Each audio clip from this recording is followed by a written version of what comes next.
Salut à tous, bienvenue dans une nouvelle vidéo. Aujourd'hui, je vais un petit peu vous présenter mon mode d'entraînement à la façon hivernale. C'est-à-dire que là, je suis prêt à aller courir, hein, mais il fait moins 10 degrés dehors. Autant vous dire que ça va quand même être un entraînement pas mal mental aussi, mais c'est ça qu'il faut aussi travailler. Quand on fait une préparation triathlon, une préparation sportive en général, ou là en l'occurrence une préparation Ironman. Donc je vais pas y aller comme ça, hein, je vais me courir encore plus. Là c'est 45 minutes d'allure fondamentale, donc assez tranquille. Faut que je fasse gaffe de pas me péter la gueule sur des plaques de glace.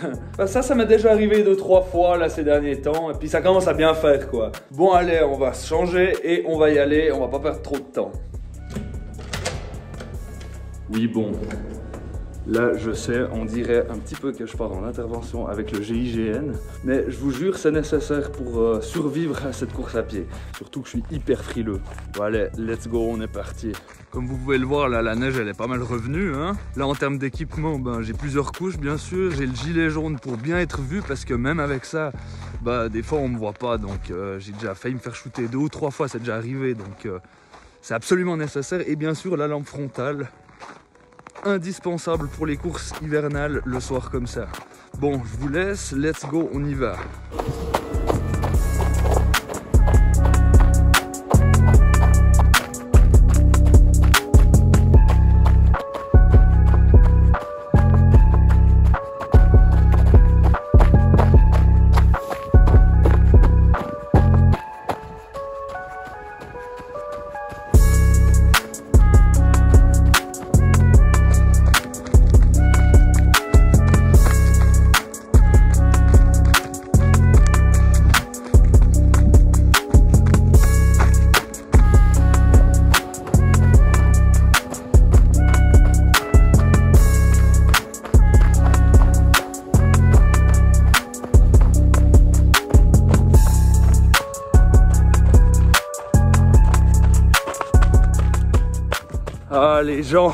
Les gens qui sont au téléphone, au volant, arrêtez de faire ça.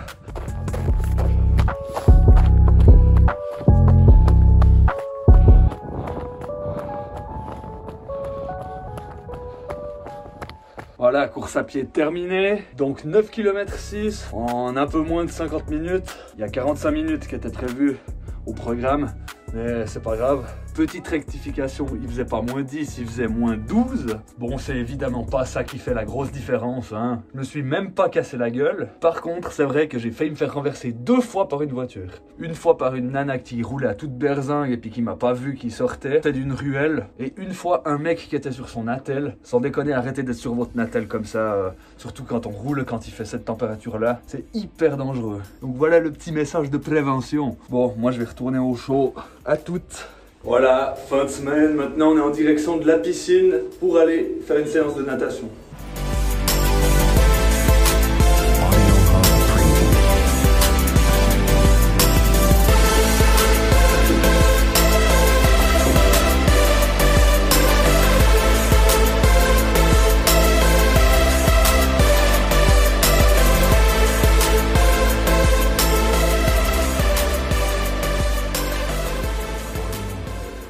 Voilà, on est dimanche, dernier jour de la semaine d'entraînement. Donc là, je viens de clôturer une séance d'1h15 sur Swift. Et puis là, pour compléter un bike and run, je vais aller courir pendant 1 heure. Là, on est en plein jour, il y a la lumière, tout ça, pas besoin du gilet jaune et de la lampe frontale, mais le froid est quand même là. Donc j'espère que ça va aller. Là, c'est de l'allure fondamentale. Je suis censé faire une sortie longue, mais hier, je me suis quand même fait une grosse randonnée de 4 heures. Donc je vous cache pas que les jambes sont quand même relativement fatiguées. Là, la semaine passée, on était en semaine de récupération. Ça veut dire que là, cette semaine, je suis en train de retourner vers le dessus. Ça veut dire que je suis en train de me rediriger sur le pic d'entraînement. Ça veut dire que là, cette semaine, je suis sur 8 heures d'entraînement. Alors avec la randonnée d'hier, j'ai pas respecté le planning. Là, on sera plus aux alentours des 12 heures. Donc faut quand même se reposer. Là, je vais pas aller à pleine vitesse non plus. Là, faut quand même dire ce qu'il y a. Il y a beaucoup le mental qui travaille. avec la température qu'il fait, surtout que je m'entraîne quand même pour une course qui va se dérouler en été parce que oui, en Uruguay, le mois de mars, ce sera l'été. Enfin, là déjà en ce moment, c'est l'été chez eux. Il fera chaud et humide. Et puis là, je m'entraîne pas du tout en condition pour l'Uruguay parce que là, il doit faire quoi, moins 5 degrés. Je pense que là-bas, au jour J, on pourra certainement ajouter 30 degrés au thermomètre. Mais c'est pas grave, faut quand même bien s'entraîner. Comme je dis toujours, au moins ça entraîne la cervelle. Et puis voilà, let's go, on va y aller.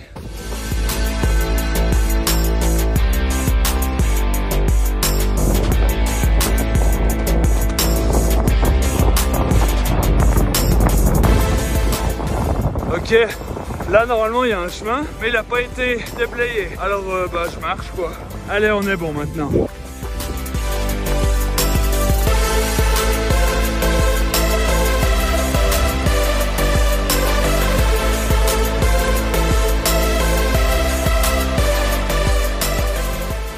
Entraînement terminé, donc 1 heure en 12 km. Voilà, au-delà du froid, il y a le vent qu'il faut gérer, c'est vraiment compliqué. Bon, on va débriefer au chaud, c'est mieux. Voilà, là on est le dimanche 29 janvier, donc il reste un tout petit peu plus d'un mois avant l'Uruguay. Là je vais partir pour une sortie longue de course à pied de 1h30. Alors là on néglige pas les glucides, hein, un petit plat de pâtes juste avant de partir. Et puis voilà, je finis de manger, j'y vais, on débrief et puis on pourra clôturer cette vidéo.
Voilà, du coup, sortie longue terminée. Là, vous avez vu dans ce vlog, c'était surtout axé course à pied. Surtout parce que le sujet principal, c'est quand même la préparation hivernale. Et puis, il faut quand même dire ce qui est. La course à pied, c'est le seul entraînement que je fais dehors. Lorsque je m'entraîne pour le cyclisme, ce sera que du Zwift, sur home trainer, ou en piscine pour la partie natation. Là, pour la course à pied, je pourrais très bien courir sur tapis, également avec Zwift d'ailleurs. Mais je le fais pas, tout simplement parce que j'aimerais bien, je veux me familiariser avec les basses températures.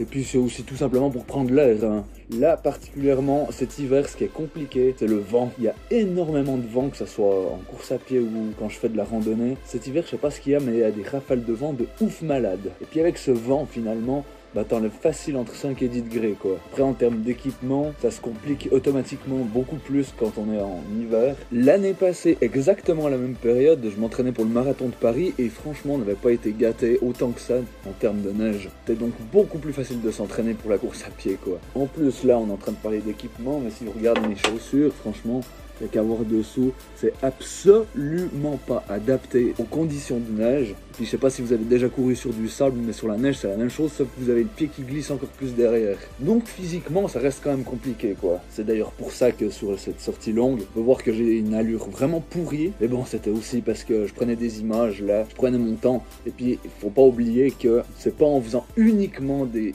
séance intense qu'on progresse. Bien au contraire, faut savoir lever le pied un petit peu quoi. Mais bref, avec mes chaussures, je suis pas du tout équipé pour faire du trail ou de courir comme ça sur la neige tout simplement. Comme je le disais plus tôt dans la vidéo, en Uruguay, il prévoit entre 18 et 25 degrés et énormément d'humidité, avec un air que je qualifierais de marin puisqu'un bon 90% de la course va se passer au bord de l'océan Atlantique. Donc ici, évidemment, c'est très compliqué de se mettre en condition pour ce genre de course. Nous qui sommes là actuellement en altitude et en pleine saison d'hiver, bien évidemment. Au niveau de mon planning hebdomadaire d'entraînement, faut savoir que j'ai 3 séances de course à pied. Une séance d'allure fondamentale, une séance de fractionné que j'effectue sur piste et la fameuse sortie longue que je case le week-end parce que c'est évidemment à ce moment-là que j'ai le plus de temps. J'essaye malgré tout d'éviter de faire 2 sorties de course à pied d'affilée, ça veut dire que je vais éviter de courir le vendredi et de recourir le samedi, contrairement à ce que j'ai pu faire l'année passée avec ma préparation Ironman typiquement. Je préfère éviter parce que la course à pied c'est quand même un sport qui sollicite énormément les articulations, c'est le sport sur les 3 que j'estime qu'il est le plus facile de se blesser si on met de côté bien évidemment les entraînements de vélo à l'extérieur, parce que là je suis sur Zwift, faut pas me dire que je vais me casser la gueule dans mon salon quoi. Mais bref, la course à pied c'est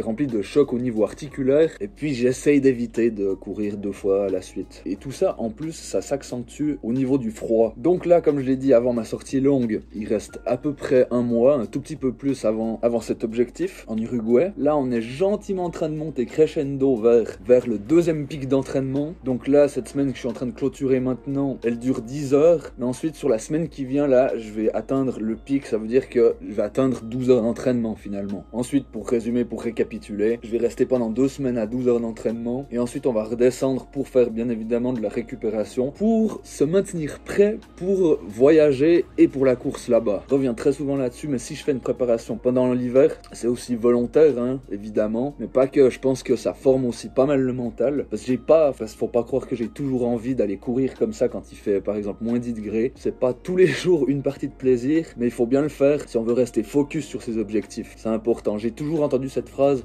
entraînement difficile, match facile dans mes sports d'équipe précédents. Puis là, c'est pareil. Entraînement difficile, course facile. Et encore course facile, je suis pas d'accord à 100%. Ça dépend vraiment de plein de situations. Mais voilà, bref, ça forge le mental. Et c'est tout important que la partie physique. Maintenant, il est temps pour moi de me reposer là pour le reste de ce dimanche. Hier, j'ai quand même effectué un gros bike and run, 105 km de vélo en 3 heures et une sortie d'allure fondamentale en course à pied directement ensuite. Donc là, je peux dire que je suis quand même un petit peu fatigué.